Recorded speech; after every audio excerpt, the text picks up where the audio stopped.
आज के दिव्यम insight series के सत्र में आप सभी का बहुत बहुत स्वागत है। हर रविवार हमारे बीच ऐसे महान व्यक्तित्व होते हैं जिन्होंने जीवन में साधारण ट्रेंड से हटकर कुछ असाधारण कार्य किया है। ये सत्र दिव्य बिहार मिशन के द्वारा आयोजित किया जाता है। आज के इस एपिसोड में हम स्वागत करते हैं सत्य स्वरूप प्रभु का। सत्य स्वरूप प्रभु ने Bundelkhand institute of technology Jhansi से बीटेक इन कंप्यूटर साइंस किया है। इसके बाद उन्होंने सॉफ्टवेयर कंपनी में काम किया और फिजिक्स लेक्चरर भी रह चुके हैं और प्रभु जी स्पीच कॉन्टेस्ट में भी कई बार चैंपियन रह चुके हैं। लेकिन जीवन की इस व्यवस्थित और सफल यात्रा के बीच उन्होंने एक गहरी खोज की। किसी ऊंचे पद, बेहतर कैरियर या बड़ी उपलब्धि से आगे भी जीवन में कुछ है। उसी खोज ने उन्हें वृंदावन चंद्रोदय मंदिर तक पहुंचाया, जहां आज भी एक मॉन्क के रूप में युवाओं को जीवन, चरित्र, चेतना और भगवत गीता से जोड़ते हैं। हम बहुत बहुत स्वागत करते हैं सत्य स्वरूप प्रभु जी का। तो प्रभु जी, हरे कृष्णा प्रभु जी।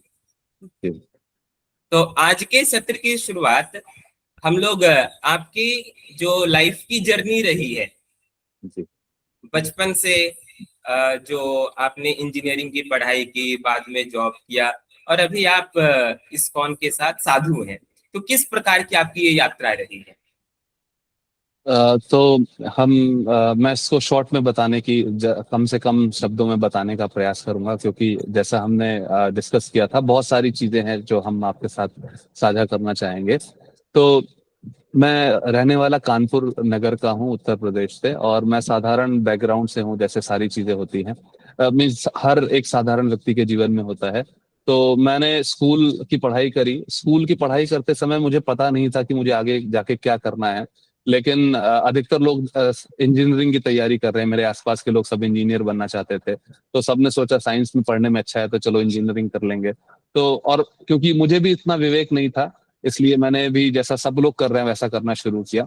परंतु क्योंकि मेरे पास अपने करियर से संबंधित बहुत सारे विकल्प का ज्ञान मुझे अवश्य नहीं था, लेकिन एक चीज तो निश्चित थी कि मेरे जीवन, मेरे अस्तित्व के गहरे प्रश्नों का उत्तर ढूंढ रहा था।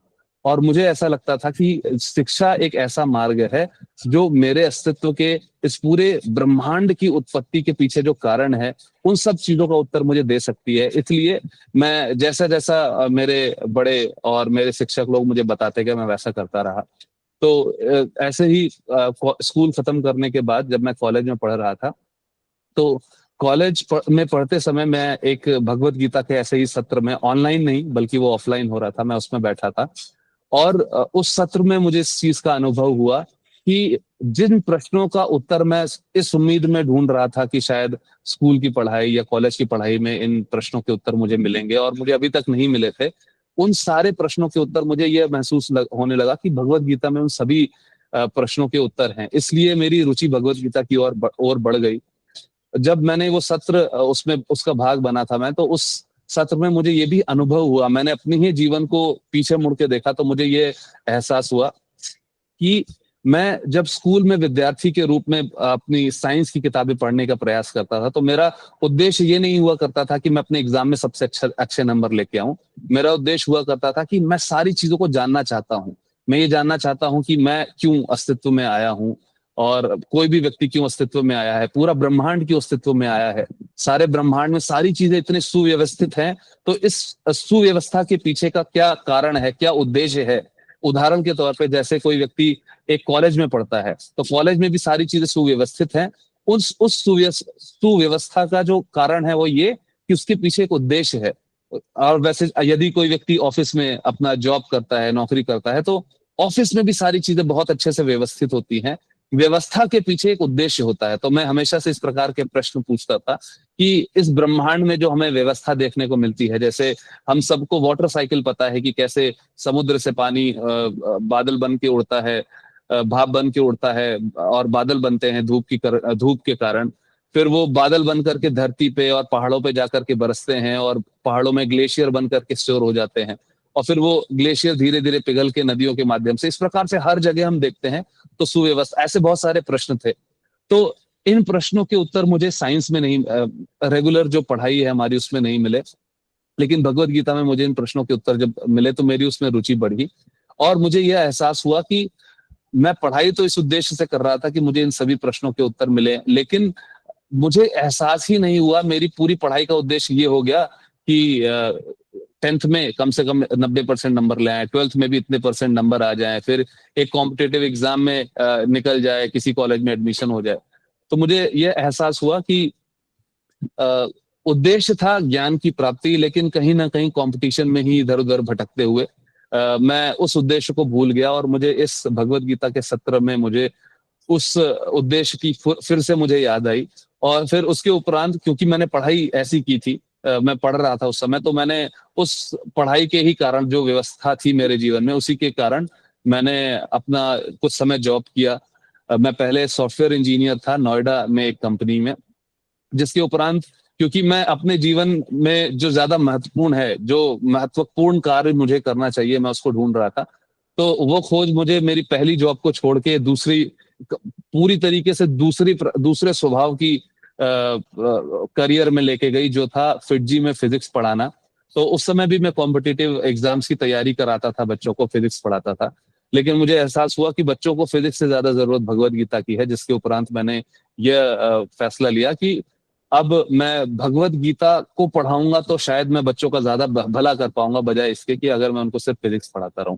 तो ये शॉर्ट में मेरी जर्नी है कि भगवत गीता बहुत प्रेरणात्मक रही मेरे जीवन में, जिसके कारण मैं अपने जीवन में बहुत सारे महत्वपूर्ण फैसले और बहुत सारी कठिन परिस्थितियों में भी मैं अपने जीवन में उस भगवत गीता की शिक्षा के सहारे मैंने ये सब अनुभव किया। प्रभु जी, लाइफ में टर्निंग पॉइंट आता है जी, तो आपके लाइफ में कब टर्निंग पॉइंट आया? देखिए, कभी कभी क्या होता है कि जैसे हम सब लोगों ने अनुभव किया होगा, कभी कभी अगर आप में से कोई जो यू टर्न होते हैं, बहुत शार्प यू टर्न होते हैं कि जल्दी से यू टर्न होता है, और जब कोई हाईवे टर्न लेता है तो हाईवे बड़ा सा गोला ऐसे बना करके टर्न लेता है। उसी प्रकार से मैं अगर अपने जीवन में देखो तो ऐसा नहीं है कि किसी एक क्षण में मेरा जीवन पूरी तरीके से परिवर्तित हुआ। ऐसा एक क्षण भी है, मैंने उसके बारे में अभी थोड़ी सी चर्चा भी करी, लेकिन वो जो मोड़ था, जो मेरे जीवन में एक बिल्कुल अलग दिशा में ले जाने वाला मोड़ था, उसका शुरुआत तो मेरे बचपन में ही हो गई थी, जब मैं साधारण व्यक्ति जिस प्रकार से अपना करियर या जीवन को के बारे में विचार करता है, प्लान करता है कि ऐसे जीवन जीऊंगा, स्कूल हो जाएगा, कॉलेज हो जाएगा, नौकरी हो जाएगी। तो बचपन से ही मेरे जीवन में बहुत गहरे प्रश्न थे और उन प्रश्नों के उत्तर ढूंढने की उत्सुकता थी। तो मोड़ तो उसी समय शुरू हो गया, लेकिन जब मैंने अपने कॉलेज में भगवत गीता का एक सत्र समझा, और ये सत्र बाकी सारे सत्रों से अलग था। अलग इसलिए था क्योंकि इससे पहले भी हमने भगवत गीता और हमारे वेद पुराण शास्त्रों के ऊपर बहुत सारे प्रवचन सुने हैं, लेकिन वो प्रवचन के रूप में सुने हैं, ऐसा लगता है कि कोई कथा सुना रहा है कि पुराने जमाने की बातें, इस प्रकार। परंतु ये सत्र जो था, ये बहुत ही वैज्ञानिक रूप से प्रस्तुत किया गया था। और आप उसको किसी भी दृष्टिकोण से देखें, आप चाहे इसको दर्शन शास्त्र से देखें, आप इसको विज्ञान के दृष्टिकोण से देखें, या एक जिज्ञासु जो एक साधारण मनुष्य के रूप से भी देखें, तो आपको हर दृष्टिकोण से भगवत गीता में जीवन के बहुत महत्वपूर्ण प्रश्नों के उत्तर मिलते हैं, जिसके कारण जब वो सत्र मैंने अटेंड किया था, उसका भाग बना था, तो वो डेफिनेटली एक टर्निंग पॉइंट था मेरे जीवन का। लेकिन जैसा मैंने आपको बताया, वो मोड़ जो है वो बहुत पहले ही शुरू हो गया था, और कुल मिला के इस प्रकार एक बदलाव आया मेरे जीवन में जब मैंने वो पहला वो सत्र उसका भाग बना। और ऐसा ही नहीं कि उसका भाग बनते ही तुरंत मेरे जीवन में परिवर्तन आया, उसका भाग बनने के बाद मैं अपने प्रश्नों के उत्तर जानने की दिशा में बढ़ते लगा, और कुछ समय तक अपना करियर जिस प्रकार से साधारण था उस प्रकार से परस्यू करने के बाद फिर एक समय मुझे अनुभव हुआ कि मैं सबसे ज्यादा योगदान तब ऐसे कर सकता हूं जब मैं खुद जिस चीज से मुझे लाभ हुआ मैं उसी लाभ को दूसरों के साथ साझा करूं। तो इस तरीके से मेरे जीवन में परिवर्तन आया। जी प्रभु जी। तो अगर, क्योंकि यहाँ पे जो सत्र में जुड़े हैं और बाद में भी जो इस वीडियो को देखेंगे तो बहुत सारे युवा लोग रहते हैं, तो उनके मन में ये कंफ्यूजन रहता है, एक तो भौतिक शिक्षा होती है और एक आध्यात्मिक शिक्षा है। तो ये जो आध्यात्मिक शिक्षा है लोगों को पता नहीं बहुत अजीब सा लगता है कि पता नहीं इसमें क्या होता है, किसकी बातें की जाती है। तो अध्यात्म का प्रभु जी क्या मतलब होता है, तो सिंपल शब्दों में। मैं इसको एक छोटे से किस्से के माध्यम से समझाने का प्रयास करता हूँ। एक बार एक छोटा सा बच्चा एक गुब्बारे बेचने वाले के पास जाता है, और वो हीलियम गैस के गुब्बारे होते हैं। तो वो छोटा सा बच्चा पूछता है कि अंकल, ये जो लाल वाला गुब्बारा है क्या ये ऊपर जाएगा? तो गुब्बारा बेचने वाला कहता है, हाँ बेटा ये तो ऊपर जाता है। और वो नीला वाला, हाँ बेटा ये भी ऊपर जाता है। ये पीला वाला, बेटा ये भी ऊपर जाता है। थोड़ी देर बाद वो बच्चा पूछता है कि और ये गुलाबी वाला भी ऊपर जाता है क्या? फिर वो गुब्बारे बेचने वाला बच्चा उससे प्यार से कहता है कि बेटा ये जो गुब्बारे होते हैं ये अपने रंग के अनुसार ऊपर नहीं जाते हैं, ये ऊपर जाते हैं इस कारण से कि उनके अंदर क्या भरा है। उसी प्रकार से अगर हम देखें अपने जीवन को, हम लोग भी गुब्बारे जैसे ही हैं। हम अपने इस गुब्बारे में बहुत सारे रंगों से अपने आप को सजा सकते हैं। कोई इंजीनियरिंग के रंग से सजा लेगा, कोई डॉक्टर के रंग से सजा लेगा, कोई ब्यूरोक्रेट के रंग से सजा लेगा। हर व्यक्ति अलग अलग रंग से अपने इस गुब्बारे को आकर्षक बना सकता है। लेकिन जीवन में अगर आपको सच में ऐसी कामयाबी महसूस करनी है जो आपको पूर्ण रूप से संतुष्ट महसूस कराए, ऐसी कामयाबी के लिए सिर्फ बाहरी रंग नहीं, अंदर जो भरा होता है वो महत्वपूर्ण है। इसको थोड़ा और सही दृष्टिकोण से समझें तो हम सब लोग अपने आप को योग्यता से तो तैयार कर ले, योग्यता के साथ पूर्ण हो जाते हैं कि मेरे पास कोई लेट्स से कि गणित का विशेषज्ञ बन गया, कोई डॉक्टर बन गया, किसी चीज का स्पेशलिस्ट बन गया। तो इस प्रकार हम काबिलियत से तो तैयार हो जाते हैं, काबिलियत से तो लेस होते हैं। लेकिन जब बात आती है कि जीवन की कठिन परिस्थिति में जहां पे हमें हमारी काबिलियत का सबसे महत्वपूर्ण प्रदर्शन करने की आवश्यकता है, वहां पे लोग गड़बड़ कर जाते हैं। उदाहरण के तौर पे अर्जुन अपने समय का विश्व का सबसे बड़ा धनुर्धर था, लेकिन जब अपने जीवन के सबसे महत्वपूर्ण युद्ध में वो भाग लेता है तो उसके हाथ से उसका गांडीव छूट जाता है। तो उसके पास भी भौतिक शिक्षा थी दुनिया का सबसे बड़ा धनुर्धर बनने की, लेकिन जब जीवन की कठिन परिस्थितियां आती हैं जहां पे आपको धर्म और अधर्म के आधार पे ये निश्चय करना होता है कि मुझे इस स्थान पे ये कार्य करने की आवश्यकता है या नहीं है, या मैं इस परिस्थिति में भाग लूं, इस में भाग लेते समय मुझे कष्ट होगा या क्या होगा, बहुत सारी इस प्रकार की बड़ी ही विचित्र परिस्थिति में हम पड़ जाते हैं। उस समय पे हमारी योग्यता काम नहीं आती है। तब हमारे अंदर की ये जो हीलियम गैस है, अर्थात ये जो आध्यात्म का ज्ञान है, जो भगवत गीता के माध्यम से सबसे सरलता से समझा जा सकता है, वो कार्य आता है। तो इसलिए निश्चित रूप से भौतिक ज्ञान का, भौतिक योग्यताओं का भी महत्व है, लेकिन भौतिक योग्यताएं आपको जीवन की सबसे कठिन परिस्थितियों में उधर से उनसे उबारने की क्षमता नहीं रखती हैं। जीवन की सबसे कठिन परिस्थितियों से उबारने की क्षमता आपको तभी मिलेगी जब आपके अंदर आपके गुब्बारे में हीलियम अर्थात भगवत गीता का ज्ञान होगा। तो जीवन में ये जो आध्यात्मिक ज्ञान है जी, ऐसा क्यों होता है कि ये कुछ लोगों के ही अंदर आ पाता है और इतने सारे लोग जो दिखते हैं तो वो इस ज्ञान से जुड़ नहीं पाते हैं, इसका क्या कारण हो सकता है? इसका कारण मैं कहूंगा कि जैसे भगवत गीता में भगवान कृष्ण कहते हैं कि ये जो ज्ञान है ये सबके लिए है, कोई भी व्यक्ति इससे वंचित रह जाए ऐसा नहीं है। तो सिर्फ दो ही कारण हो सकते हैं जिन कारणों से यदि कोई व्यक्ति इस ज्ञान से वंचित रह गया या इसका लाभ नहीं ले पा रहा है, तो उसके दो कारण है। पहला कारण तो ये है कि वो व्यक्ति स्वयं इसका लाभ लेना नहीं चाहता है, उसकी खुद की उसकी ऐसी नियत है कि वो नहीं चाहता है कि मैं इस ज्ञान का लाभ लूं। उदाहरण के तौर पे जब भगवत गीता सुनाई गई थी तो वो युद्ध के मैदान में खुले में बताई गई थी। अर्जुन ने भी भगवत गीता सुनी थी और वहां खड़े सभी योद्धाओं ने सुनी थी। हमें टीवी सीरियलों में ऐसा दिखाया जाता है कि पृथ्वी ने घूमना रुक गया था और समय रुक गया था, ऐसा ये तो नाटकीय रूप से ऐसा दर्शाया गया है, परंतु ऐसा है नहीं। महाभारत में बताते हैं खुले में, बहुत ही बिना किसी रिजर्वेशन के, बिना किसी संकोच के, खुले में भगवत गीता का आपस में वार्तालाप हुई थी भगवान कृष्ण और अर्जुन के बीच में। तो इसको सुनने वाले दुर्योधन भी थे, और दुर्योधन ने भी ये सब सुना था, लेकिन उसने फैसला किया कि मैं इसका लाभ नहीं लूंगा, मैं इसमें बिल्कुल भी अपने अपने बुद्धि में इसका प्रवेश नहीं होने दूंगा। तो पहले लोग ऐसे होते हैं जो इसका लाभ नहीं ले पाते, जो स्वयं लेना नहीं चाहते, वो अपने ही किसी इच्छा से, अपने ही किसी वेग से इतने ज्यादा ग्रसित हैं कि वो सही मार्ग के जब मार्गदर्शन उन्हें मिलता है तो वो उसको स्वीकार नहीं कर पाते। दूसरे लोग जो इसको स्वीकार नहीं कर पाते, उसका एक कारण ये है कि हमारे देश के ऊपर कई शताब्दियों तक बाहर के लोगों को, विदेशी शक्तियों का राज रहा है। हमसे लगभग 200 साल अंग्रेजों ने राज किया, उससे पहले 700 साल मुगलों ने राज किया, और ये दोनों ही जो शासक रहे हैं, ये भारतीय संस्कृति के प्रशंसक नहीं रहे हैं, भारतीय संस्कृति के शत्रु रहे हैं। तो इन्होंने जिस प्रकार से माहौल बना करके रखा था, उसके अनुसार साधारण तौर पे, जैसे मैं आपको स्पष्ट रूप से बताऊं तो उन्होंने इस प्रकार से इसको प्रस्तुत किया कि ये ऐसे ही लोगों के लिए बना है। जैसे जात पात लोग बहुत मानते हैं, लेकिन जो व्यवस्था जात के बारे में हमें आधुनिक इतिहास में देखने को मिलती है, वैसी चीजें हमें शास्त्रों में नहीं मिलती है। भगवत गीता में भगवान कृष्ण कहते हैं, चातुर्वर्ण मया सृष्टा, 4 वर्ण जो होते हैं, ब्राह्मण क्षत्रिय वैश्य शूद्र, ये मया सृष्टा, मेरी सृष्टि है, मेरे द्वारा बनाए गए हैं।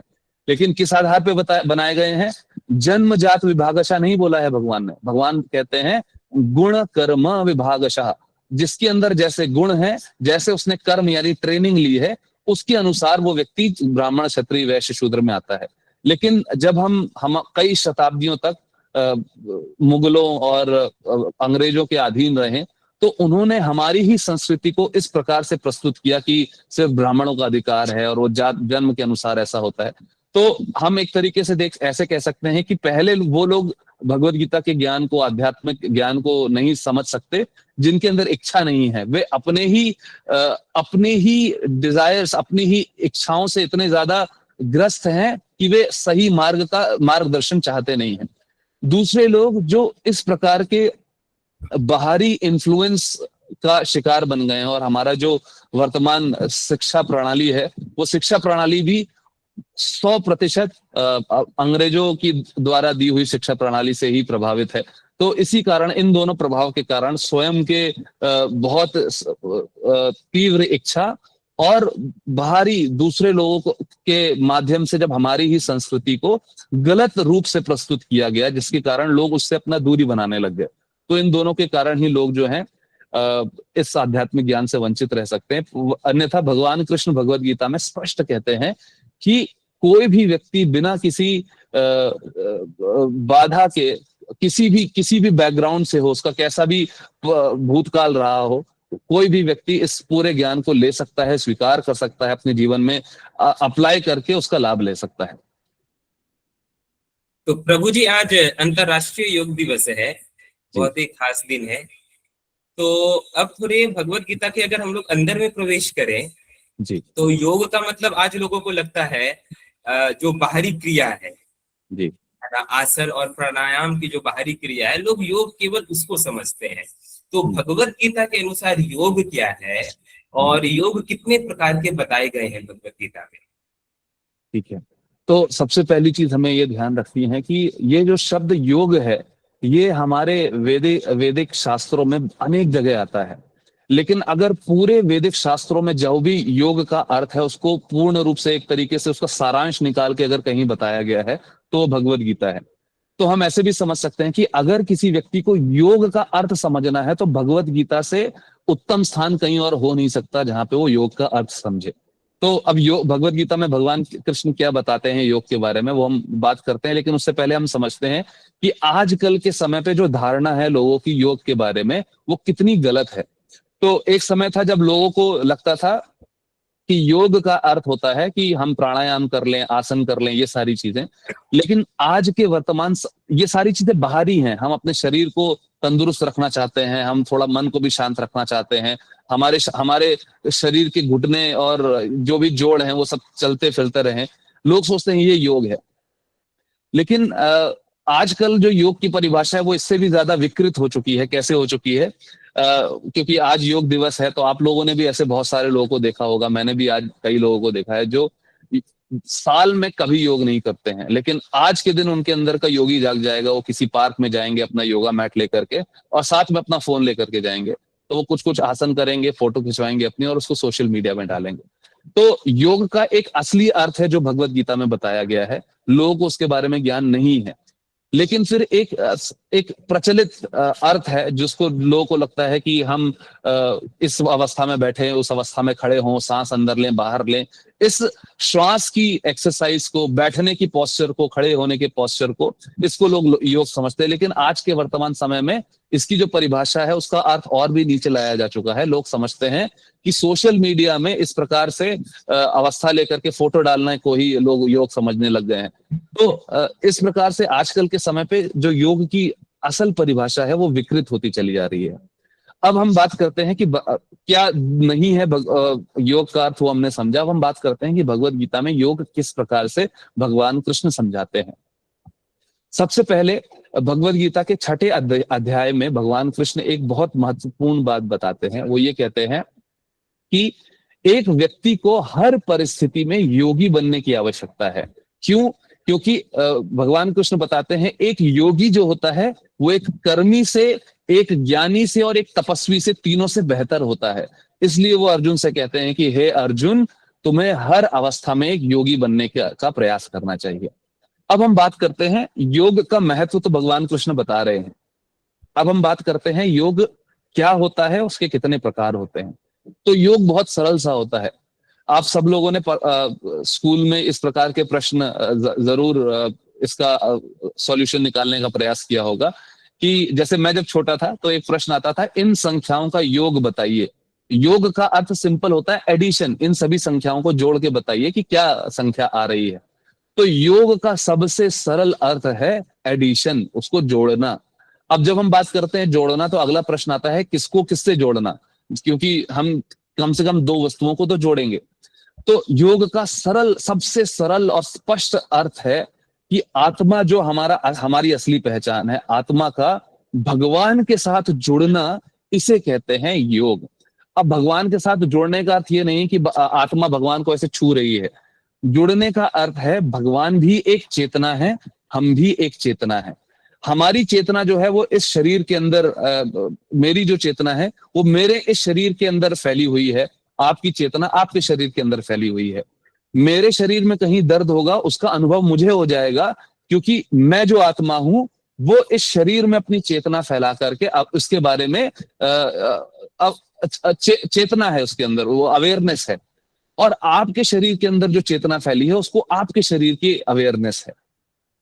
उसी प्रकार से भगवान की जो चेतना है वो पूरे विश्व में, पूरे ब्रह्मांड में, यहां तक कि अगर हम और स्पष्ट रूप से शास्त्रों में दिए हुए वर्णन के बारे में समझें कि एक नहीं अनंत कोटि ब्रह्मांडों में सब जगह भगवान की चेतना फैली हुई है। और भगवान की जब चेतना है तो भगवान निर्माता है इस पूरी सृष्टि के। भगवान को ज्ञान है इस सृष्टि में सब कुछ होने वाली चीजों का, भगवान ने इस सृष्टि को बनाया है।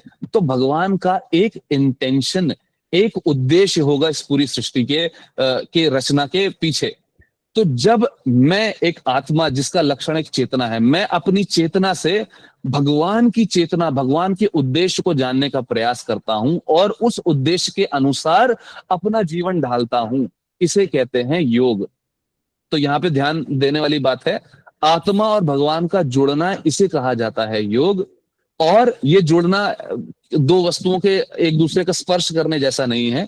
ये कैसा है? भगवान जो परम चेतना है, मैं एक छोटी सी अणु चेतना हूं।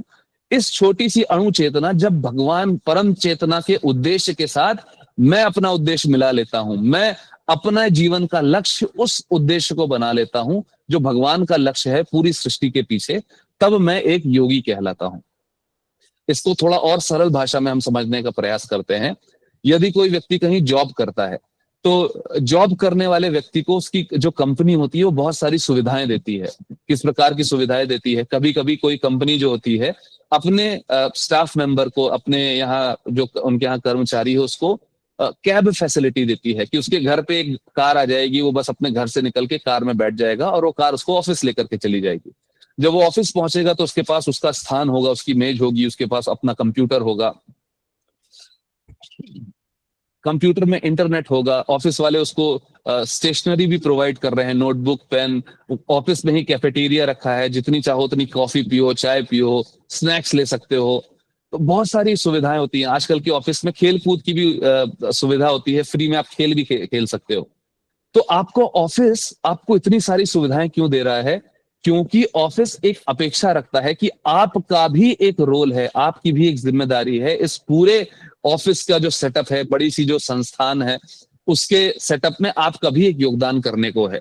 जब हम इस बात से पूर्ण रूप से अवगत हैं कि मेरा क्या रोल है इस पूरी संस्था में, और मैं इन सारी फैसिलिटीज का, जो भी हमको सुविधाएं इस संस्थान के माध्यम से मिली है, मैं इसका प्रयोग करके उस संस्थान के उद्देश्य का पालन करता हूं, तो मैं सुखपूर्वक उस संस्थान का भाग रह सकता हूं।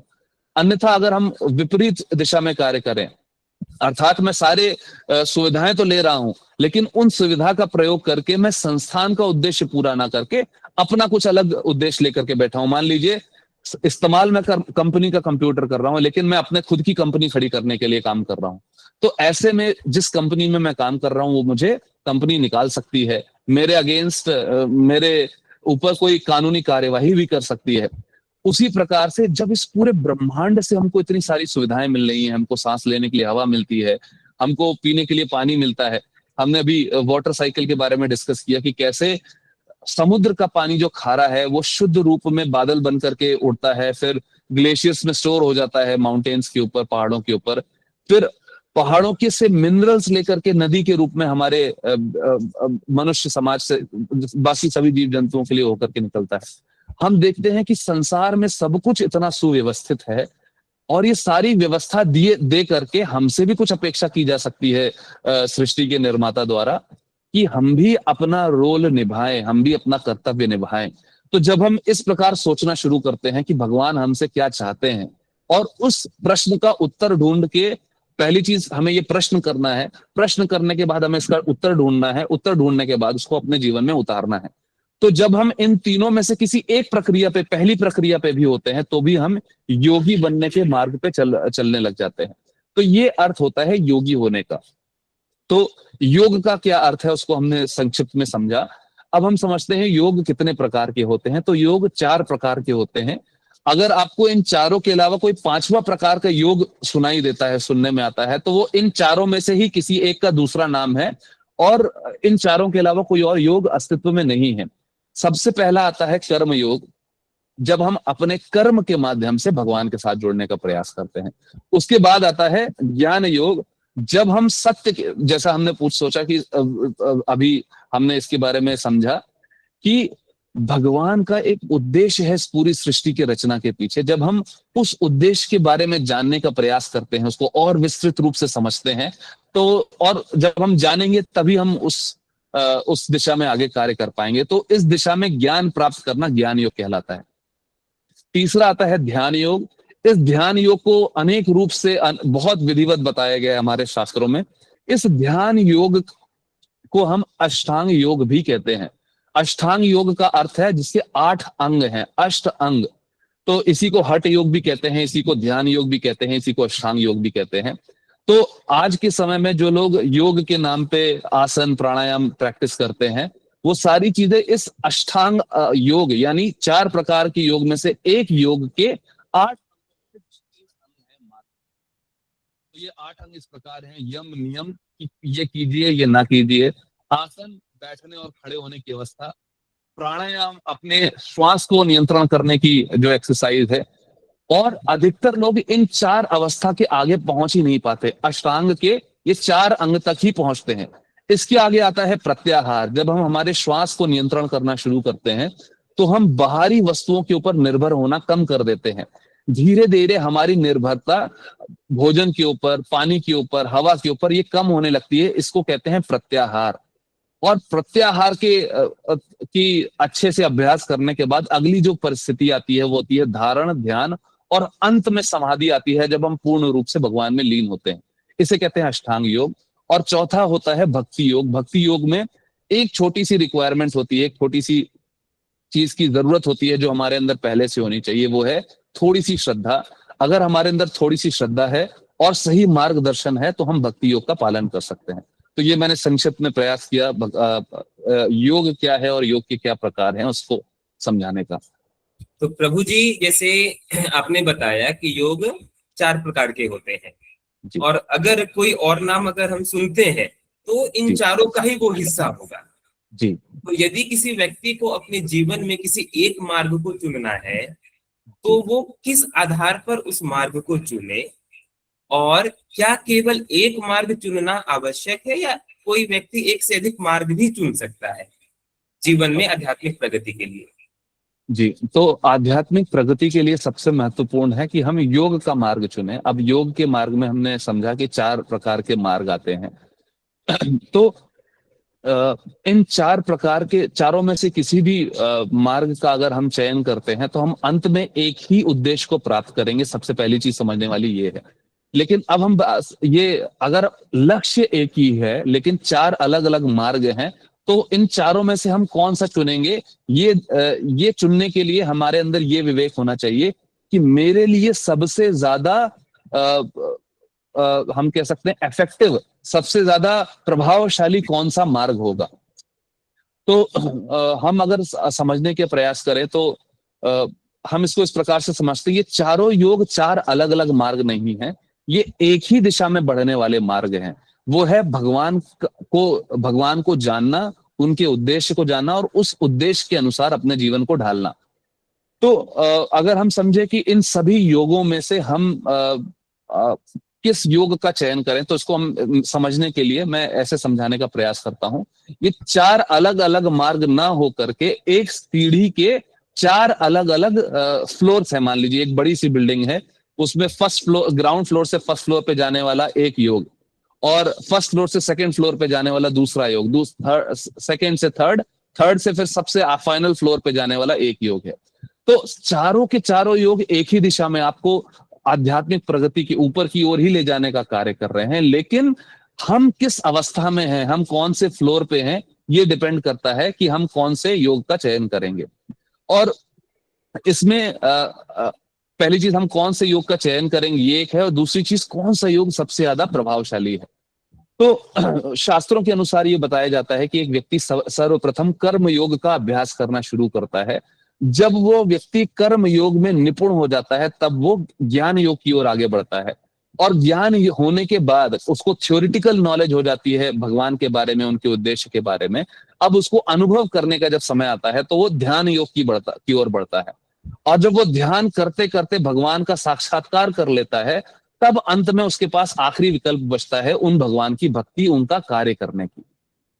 तो इस प्रकार से हम देखते हैं कि चारों योग एक हम कह सकते हैं सीढ़ियों की प्रकार है। सबसे पहले कर्म योग से हम ज्ञान योग की अवस्था तक पहुंचते हैं, फिर ज्ञान योग से ध्यान योग, और अंत में हम ध्यान योग के बाद हम अंत में भक्ति योग की ओर पहुंचते हैं। लेकिन भक्ति योग की खासियत यह है कि भक्ति योग ऐसा नहीं कि आप आखिरी तीसरे फ्लोर से सबसे ऊपर 4th फ्लोर तक जाने के लिए होता है, वो सीढ़ियां नहीं है। भक्ति योग की खासियत यह है कि वो एक लिफ्ट की तरह है, एक एलिवेटर की तरह है। सारे योग सीढ़ी की तरह हैं, लेकिन लिफ्ट की खासियत क्या है कि वो सारे फ्लोरों पे एक साथ कवर कर सकती है।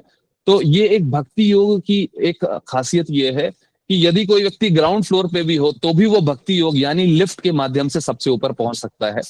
लेकिन अगर वो व्यक्ति किन्हीं कारणों से भक्ति का प्रैक्टिस नहीं कर पा रहा है, उसका अभ्यास नहीं कर पा रहा, तो उसके पास कर्म योग का, या अगर वो फर्स्ट फ्लोर पे है तो ज्ञान योग, फिर ध्यान योग, इनका ऑप्शन है। लेकिन भक्ति योग हम कब, अगर हम जो भी मैंने अभी बताया उसके अनुसार जो सबसे ज्यादा प्रभावशाली और सबसे ज्यादा हम कह सकते हैं बहुत ही ऑब्वियस है कि हमें किस प्रकार के मार्ग का चयन करना है, वो तो भक्ति योग है। लेकिन भक्ति योग का मार्ग हम सही चयन कर रहे हैं, ये 2 प्रकार की चीजों पर निर्भर करता है। दो दो महत्वपूर्ण अंग होते हैं। उसमें एक अंग होता है शास्त्र, दूसरा अंग होता है शास्त्रों का सही मार्गदर्शन, जो हमें गुरु के माध्यम से होता है। तो भक्ति योग का अध्ययन करने के लिए ये कोई भाव नहीं है, सिर्फ अपने मन के किसी भाव से हम कुछ बोल रहे हैं, ऐसा नहीं है। भक्ति योग शास्त्रों के ऊपर आधारित है, और वो एक कुशल गुरु के माध्यम से हम पूर्ण रूप से समझ सकते हैं। ये साइंस की तरह है, ये एक भाव, सिर्फ एक भाव नहीं है, ये एक साइंस की तरह है। जैसे स्कूल में हम विज्ञान की पुस्तक में एक सिद्धांत पढ़ते हैं, एक टीचर हमको पढ़ाता है, और वही टीचर हमको लेबोरेटरी में लैब में ले जाकर के उसी सिद्धांत का प्रैक्टिकल भी करवाता है। उसी प्रकार जो भक्ति योग है वो भी बहुत प्रैक्टिकल है, और उसके जो भी सिद्धांत हम सुनेंगे समझेंगे, वो सारे सिद्धांत का प्रैक्टिकल एप्लीकेशन भी है। और ये मार्गदर्शन करने के लिए गुरु की आवश्यकता बहुत जरूरी है। तो जैसा मैंने आपको बताया, ये नाम अलग अलग इसलिए नहीं है कि 4 अलग अलग मार्ग हैं। ये नाम अलग अलग इसलिए हैं क्योंकि ये एक ही दिशा में जाने वाले एक फ्लोर से दूसरे फ्लोर की व्यवस्था है, इस प्रकार से हम समझ सकते हैं। लेकिन भक्ति योग एक ऐसा मार्ग है जहां पे हम एक सही मार्गदर्शन में, एक सही गुरु के संरक्षण में इसकी असली अवस्था में समझ के इसका लाभ उठा सकते हैं। अन्यथा आज के समय पे भक्ति को एक साधारण सा सेंटीमेंट, एक भावना के रूप में लोग प्रस्तुत करते हैं, पर वो भावना से भी अधिक एक विज्ञान है, और जो हमें एक गुरु ही सिखा सकता है। प्रभु जी, गीता जी का एक बहुत ही प्रमुख श्लोक है, कर्मण्येवाधिकारस्ते मा फलेषु कदाचन। तो इसमें ये भाव जो बताया गया है कि कर्म करना है लेकिन फल की चिंता नहीं करनी है, तो ये जो निष्काम कर्म की जो भावना है, तो ये कैसे प्राप्त हो? और दूसरी बात है कि मतलब कि ये जो निष्काम कर्म है, ये मतलब जल्दी आ नहीं पाती, क्योंकि व्यक्ति जब कर्म करता है तो कुछ ना कुछ तो इच्छा होती ही है, फल की इच्छा। तो इस जो श्लोक है इस पे थोड़ा प्रकाश डाला जाता। तो हाल ही में मैं दिल्ली में कुछ बच्चों के लिए एक सत्र कर रहा था। उसमें एक बच्चे ने मुझसे ये प्रश्न पूछा कि हम लोग बहुत जल्दी प्रभावित हो जाते हैं हमारे रिजल्ट से। मैं इतने सालों से प्रयास कर रहा हूँ एक कंपटीशन के एग्जाम निकालने का, परंतु मैं नहीं हुआ। मैं देख रहा हूँ इसका एग्जाम निकल गया, मेरा नहीं निकला, इस प्रकार। तो ऐसी अवस्था में हम क्या करें? तो उस अवस्था में ये जो श्लोक है जो आपने अभी जिसका वर्णन किया, कर्मण्येवाधिकारस्ते मा फलेषु कदाचन माँ कर्म फल हेतुर्भुर माते संगस्व कर्मणि, ये इस अवस्था का बहुत बड़ा समाधान है कि हम सभी मनुष्यों के पास ये अधिकार तो है ही नहीं। ये श्लोक हमें स्पष्ट बता रहा है कि कर्मण्य एवा अधिकारस्ते, आपका अधिकार है कर्म, सिर्फ कर्म ही आपका अधिकार है। माँ फलेषु कदाचन, फल के ऊपर आपका कदाचन कोई अधिकार नहीं है, साफ साफ बता रहे हैं। लेकिन हम अपने जीवन शैली किस प्रकार बनाते हैं? हम केवल फल, ये फल मुझे मिलना चाहिए, ये मिल जाए, ये मिल जाए, ये मिल जाए। तो हम हमारे गोल्स को किस प्रकार लिखते हैं कि मुझे ये भी मिले, ये भी मिले, ये भी मिले। लेकिन भगवत गीता में स्पष्ट बताया गया है इन सब चीजों का तो कोई अधिकार ही नहीं है हमारे ऊपर। हमारे पास अधिकार किस चीज का है कि मैं ये भी कर लूं, मैं ये भी कर लूं, मैं ये कर लूं, वो कर लूं। इस प्रकार से कर्तव्यों का तो अधिकार है, लेकिन उन कर्तव्य करने के बाद जो ये मिलना चाहिए, वो मिलना चाहिए, वो हमारे अधिकार नहीं है। तो अगर आप देखें हमारी भारतीय संस्कृति वो इसी प्रकार से रही है हमेशा कि अब ये जो है कि ऐसा कैसे हो सकता है कि कोई अपने कर्तव्य का ही को ही अपना लक्ष्य बना ले, वो जो कर्तव्य के बाद जो मिलने वाले फल है उसको अपना लक्ष्य ना बनाए। इसका एक सरल सा उदाहरण है। कुछ समय पहले एक मूवी आई थी, मूवी का नाम है मैं नाम शायद भूल रहा हूँ। उस मूवी में दिखाया गया है संभाजी महाराज की कथा। तो संभाजी महाराज और औरंगजेब का, वो मूवी छावा थी। छावा जी। तो उस मूवी में दिखाया गया है कि संभाजी महाराज जो है उनका और औरंगजेब का काफी आमना सामना होता है, अनेक प्रकार के युद्ध होते हैं, और संभाजी महाराज औरंगजेब को बहुत बुरी तरीके से हर बार हराते हैं। लेकिन फिर किसी तरीके से षड्यंत्र करके, धोखाधड़ी करके, किसी प्रकार से जो औरंगजेब है वो उनको हरा देता है। तो अब आप देखिए इस मूवी में जो हीरो है वो हार रहे हैं, लेकिन फिर भी हम सभी उनको हीरो के रूप में क्यों मानते हैं? क्योंकि उन्होंने कि ये मेरा कर्म है, मैं मरते तक ये काम करता रहूं, ये चीज को उन्होंने अपना जीवन का लक्ष्य बनाया। वहीं पे औरंगजेब को उस अवस्था में तो वो उनसे जीत गया, लेकिन मुझे ये भी राज्य मिल जाए, वो भी राज्य मिल जाए, वो सब चीजें मिलने के बावजूद भी हम उसको एक विलन के रूप में, या उसको एक, उसके जीवन को के प्रति हमारे मन में कोई प्रशंसा नहीं है। उसका कारण ये है कि वो ये मिल जाए, वो मिल जाए, ये मिल जाए, इस प्रकार के लक्ष्य बनाता है। लेकिन भारतीय संस्कृति के अनुसार हम अपना सम्मान पूर्वक जीवन, ताकि हम कई पीढ़ियों तक लोगों को प्रेरणा देते रहे, वो कब हो सकता है, जब हम इस प्रकार के अपना लक्ष्य बनाते हैं कि मैं ये करता रहूं, वो करता रहूं, कि मैं अभी हूं तो ये कर लूं, ये हूं तो वो इस प्रकार से मैं कार्य करता रहूं, तो ये करना है। अब इसके एक और एप्लीकेशन मैं आपको समझाता हूं। मेरा एक मित्र है जो काफी समय से वो यूपीएससी की तैयारी कर रहा था, और वो पढ़ने में बहुत अच्छा रहा है। हम दोनों एक ही कॉलेज से थे। तो कॉलेज के बाद मैंने जॉब करने का फैसला लिया, और मेरे मित्र ने गेट की तैयारी मेरे मित्र ने कॉलेज में रहते हुए गेट का एग्जाम दिया था, और तब उसकी गेट में ऑल इंडिया 7th रैंक आई थी। तो सोचिए, कई लाखों में से 7th रैंक लाने वाले बच्चा, उसने फिर बाद में जिद ठान ली कि उसे यूपीएससी निकालना है। और फिर इसका मैं ये बात इसलिए समझा रहा हूँ कि मेरा जो मित्र है वो बहुत ही बुद्धिमान है। लेकिन फिर उसने यूपीएससी के एग्जाम की तैयारी करना शुरू किया, और उसने उसके जितने भी अटेम्प्ट्स होते हैं वो सारे अटेम्प्ट्स खत्म हो गए, लेकिन उसका यूपीएससी का एग्जाम नहीं निकला। तो उस अवस्था में भी मैं, जब वो मुझसे बात कर रहा था कि क्या करना चाहिए, तब उस समय भी मैंने उसको यही चीज समझाने का प्रयास किया कि तुम क्यों यूपीएससी निकालना चाहता हो। तो उसने बताया कि वो ऑफिसर बन जाएगा, गवर्नमेंट ऑफिसर। मैंने कहा ऑफिसर बन के तुम क्या करोगे? तो उसने बताया कि हमारे देश में ये जो बहुत सारा भ्रष्टाचार है उसके खिलाफ ये करूंगा, वो करूंगा, वैसा करूंगा।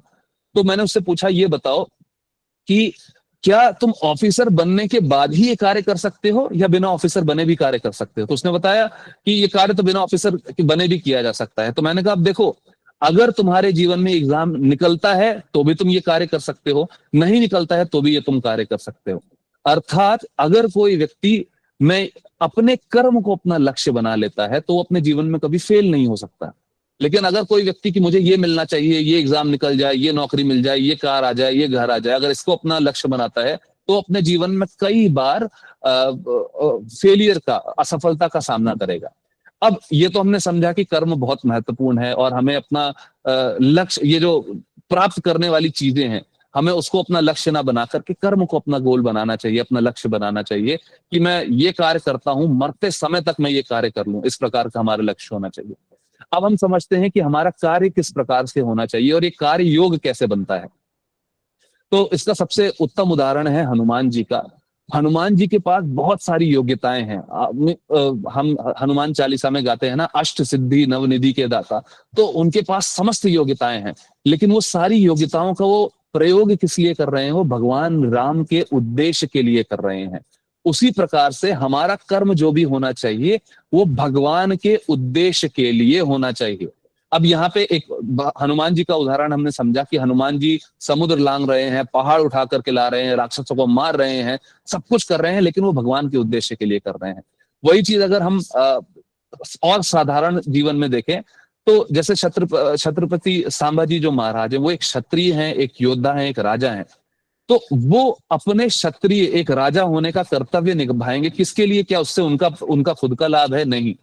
लेकिन भगवान लेकिन वो कार्य करके उनका खुद का तो लाभ नहीं हो रहा है, पर्सनल कोई लाभ नहीं है, लेकिन इस प्रकार का कार्य करके वो भगवान को संतुष्ट कर रहे हैं। अभी हमने इसके बारे में चर्चा की थी। भगवान कृष्ण कहते हैं, चातुर्वर्णम मया सृष्टा, ये जो 4 वर्ण हैं ये मैंने बनाए हैं गुण और कर्मों के अनुसार।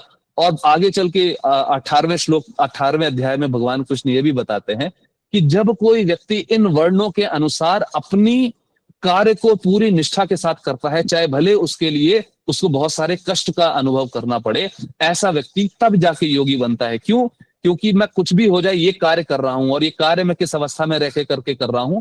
उस व्यवस्था में जिस व्यवस्था को भगवान ने बनाया है, और इस प्रकार मैं कर्म योगी बनता हूं।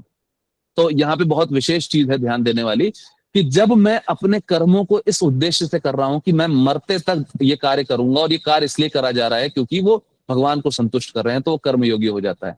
हमने हनुमान जी का भी उदाहरण लिया। हनुमान जी भी कार्य कर रहे हैं, लेकिन हनुमान जी के जो कार्य हैं वो भक्ति योग में आते हैं। क्यों? क्योंकि वो इन सभी जो हमने बताया कर्तव्य, ब्राह्मण का कर्तव्य, क्षत्रिय का कर्तव्य, वैश्य का कर्तव्य, शूद्र का कर्तव्य, इन सभी चीजों से परे जाकर के डायरेक्टली भगवान की सेवा का प्रयास कर रहे हैं। तो हम में से किसी किसी के जीवन में भगवान की डायरेक्टली सेवा करने का अवसर भी प्राप्त होगा। तो अगर हम ऐसा कर सकते हैं तो वो हमारे लिए सबसे बड़ा सौभाग्य है। लेकिन हम ऐसा नहीं भी कर सकते हैं तो भी हम अपने कर्तव्यों का, शास्त्रों के अनुसार जो हमारे कर्तव्य हैं, उनको अपना गोल बनाते हुए अगर वो कर्तव्य हम करते रहते हैं तो भी हम कर्मयोगी बन सकते हैं। तो ये मतलब भेद है कर्मयोग और भक्ति। कर्मयोगी भी कार्य कर रहा है, भक्ति योगी भी कार्य कर रहा है, और जो व्यक्ति बिल्कुल भी योगी नहीं है वो भी कुछ ना कुछ कार्य कर रहा है। लेकिन जो व्यक्ति खुद कार्य कर रहा है वो किस लिए कार्य कर रहा है? उसने कर्म को गोल नहीं बनाया है, उसने गोल बनाया है अपने जीवन का कि नौकरी, पैसा, गाड़ी, बंगला, इसका गोल बनाया है। जो कर्म योगी होता है उसने गोल क्या बनाया है कि मैं ये कार्य कर रहा हूँ, ये कार्य कर रहा हूँ, मैं चाहे जितनी भी विपरीत परिस्थिति, जितना भी कष्ट आए, मैं ये कार्य करता रहूंगा भगवान की संतुष्टि के लिए। और वहीं पे जो भक्त होता है वो क्या करता है? वो भगवान की डायरेक्ट सेवा कर पाता है। ये भी भगवान की ही सेवा है जो कर्म हमने समझा। लेकिन जब हम भगवान आकर के हमें बताते हैं कि मेरा उद्देश्य ये है, जैसे हनुमान जी के लिए राम जी ने बताया कि मेरा उद्देश्य ये है कि मैं लंका में जाकर के रावण को मारूं, तो ऐसे डायरेक्टली भगवान के किसी उद्देश्य में जब हम भाग लेते हैं तो हम भक्ति योगी होते हैं। और जब इस प्रकार डायरेक्ट कोई भगवान का उद्देश्य हमारे लिए अवेलेबल नहीं है तो कर्म योगी बन सकते हैं। कर्म योगी क्यों बनना महत्वपूर्ण है, हमने ये भी समझा कि हम कर्म योगी बन के लाइफ में कभी भी फेलियर नहीं हो सकते। वही अगर हम साधारण कर्मी, यानी जो सिर्फ गोल्स को, वस्तुओं को अपना लक्ष्य बना लेता है, वो बार बार फेल होता है। जीवन में अनेक बार निराशा का सामना करना पड़ता है उसको। तो इस प्रकार की चीजें हैं। ठीक है प्रभु जी, तो अब बाकी लोगों में से भी कुछ लोग प्रश्न पूछना चाहते हैं। तो जी सुभाष जी ने हैंड रेज किया है, वो जी प्रश्न पूछ सुभाष जी। सकते हैं। जी सुभाष जी बताइए। सत्या जी आपको प्रणाम। जी तो आवाज आ रही है मेरी? आपकी आवाज आ रही है लेकिन बहुत धीरे आ रही है, थोड़ा सा जोर से बोलने का प्रयास करेंगे आप?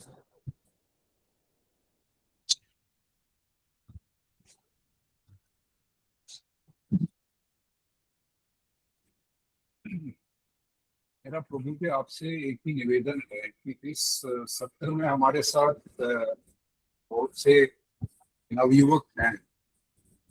मेरी तरह वो पुराने जमाने के नहीं हैं, नवयुवक बहुत सारे हैं इस सत्र में। उनके लिए एक मार्गदर्शन आपका देना बहुत जरूरी है, क्योंकि हर एक आदमी आपकी तरफ धैर्यपूर्ण जीवन जीना संभव नहीं है। क्योंकि आपकी जिस तरह से अपनी जीवन शैली बनाई है, ये कोई आसान काम नहीं है कि हम घर से निकलें और फिर एक जो विधि है हमारा पढ़ाई लिखाई करके फिर हम निकले और फिर एक आशा में रहें, और फिर जो परिवार हमारी यहाँ संस्था है, पारिवारिक संस्था, उससे अलग होकर के फिर हम ये करें। मैं चाह रहा हूँ कि आप इस सत्र में जितने भी हमारे नवयुवक हैं उनके लिए कुछ ऐसा मार्गदर्शन दे दीजिए ताकि वो गृहस्थ आश्रम में रहते हुए जो भगवत गीता का ज्ञान हमारा कर्म करने का, वो कैसे करें। क्योंकि हमें इस देश को आगे बढ़ाना है। हम सभी लोगों को आपकी तरह धैर्यपूर्ण तो बना नहीं पाएंगे, वो बड़ा मुश्किल है।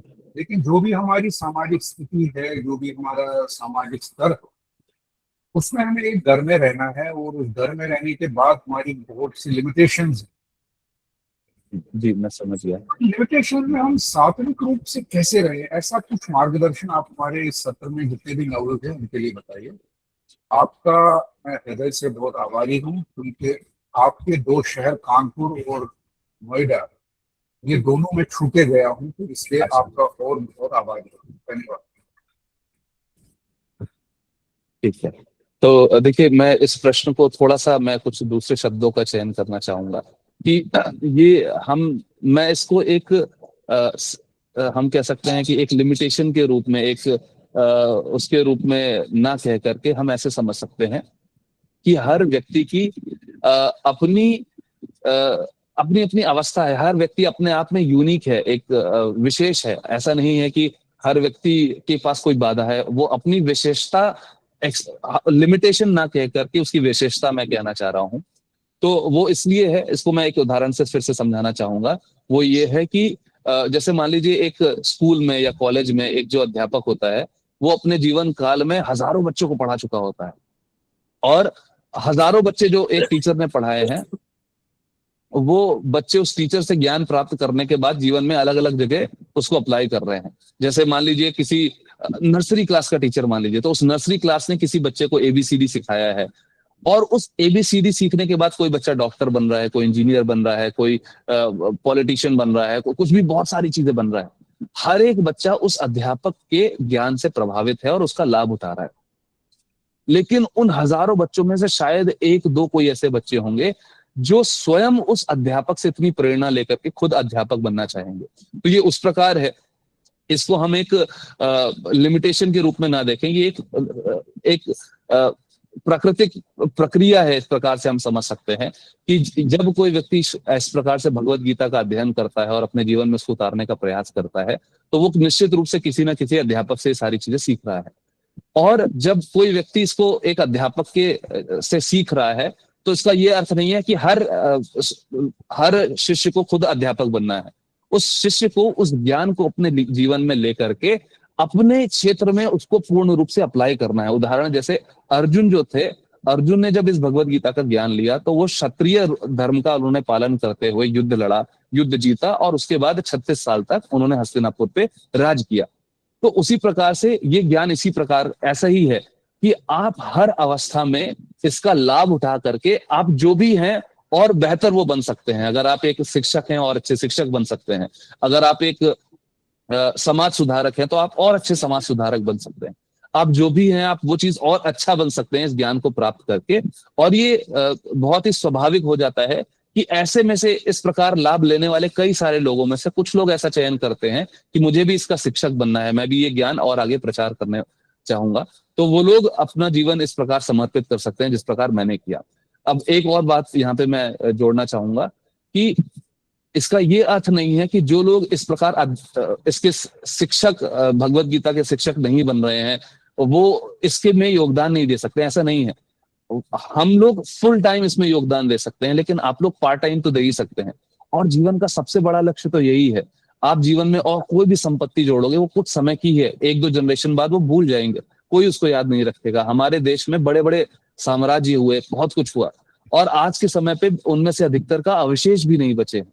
तो इसी प्रकार हम जो कुछ भी उपलब्धि प्राप्त कर लेंगे, हमें उसको प्राप्त करने का प्रयास करना चाहिए। लेकिन जब ये भगवत गीता का ज्ञान हमारे साथ आएगा तो हम उस उपलब्धि पे पहुंच करके भी और अच्छा हम प्रदर्शन कर सकते हैं। और साथ ही साथ पार्ट टाइम हमें भगवत गीता के प्रचार का प्रयास करना चाहिए। तो ये फिर से वही जिस बात से मैंने शुरू किया था कि हमारे अंदर बहुत सारी योग्यताएं हैं, हम बहुत सारे रंग बिरंगे गुब्बारे जैसे हैं, लेकिन इन रंग बिरंगे गुब्बारों के अंदर ये भगवत गीता का ज्ञान, ये जो योग का विज्ञान है, ये अगर हमारे अंदर भरा होगा तो हम जीवन में और ऊंची ऊंचाइयों को प्राप्त करेंगे, ना सिर्फ रंग बिरंगे रह करके कुछ प्रदर्शन कर पाएंगे। तो ये मेरे ख्याल से कुछ बातें थी जो मैं कहना चाहूंगा। मैं आशा करता हूँ ये मैं कुछ महत्वपूर्ण बातें जोड़ पाया सबके जीवन में। ऑडियंस में से और भी कोई पूछना चाहे तो पूछ सकते हैं, कोई भी प्रश्न हो प्रभु जी से पूछना चाहे।